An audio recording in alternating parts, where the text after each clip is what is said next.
Okay, if you've been following along in this chapter, then you've learned how to create and apply layer effects on one layer, and then how to copy those layer effects from layer to layer by Option or Alt dragging that little effects icon from the layer that they're on to a layer that they're not on, right? So just review, Option or Alt drag that effects icon from Dahlia to Tulips, and now this layer looks exactly like the other one in terms of its layer effects.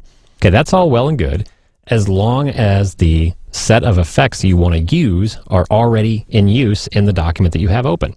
Well, what if I want to save these choices of effects and give them a name and then apply them to any other document in the future, regardless if I have this specific document open? Well, what we're describing now are styles, and Photoshop actually has that feature. I'm going to go ahead and undo what I just did there, Command Z or Control Z. And if I take a look at the Styles panel over here on the right, I'm going to click on the word Styles. This is the default set of styles that ship with Photoshop CS5.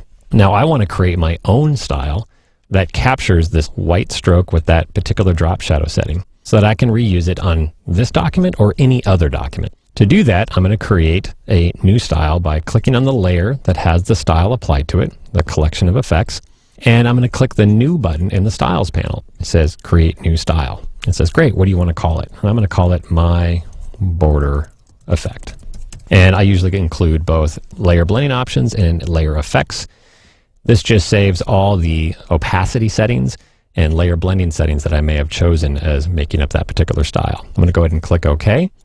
And it's now been added to the Styles panel as my own custom style. And it gives me a little generic thumbnail of what that style looks like. If I hover over the little grid there, it gives me a tooltip showing me the name of that particular style. And you can see it's the one I just saved, My Border Effect. At this point, I can now select these three layers that I want to apply that layer style to, or switch to any other document that I want to apply this layer style to, select the layers there, and then with one click, click on that saved style in the Styles panel, and all three of those selected layers get that same style setting, just that easy. Okay, pretty darn cool. One little side effect is it does expand all the effects icons for all those given layers, so you just have to quickly go back and recollapse them if you don't want it to take up that much screen real estate in the process.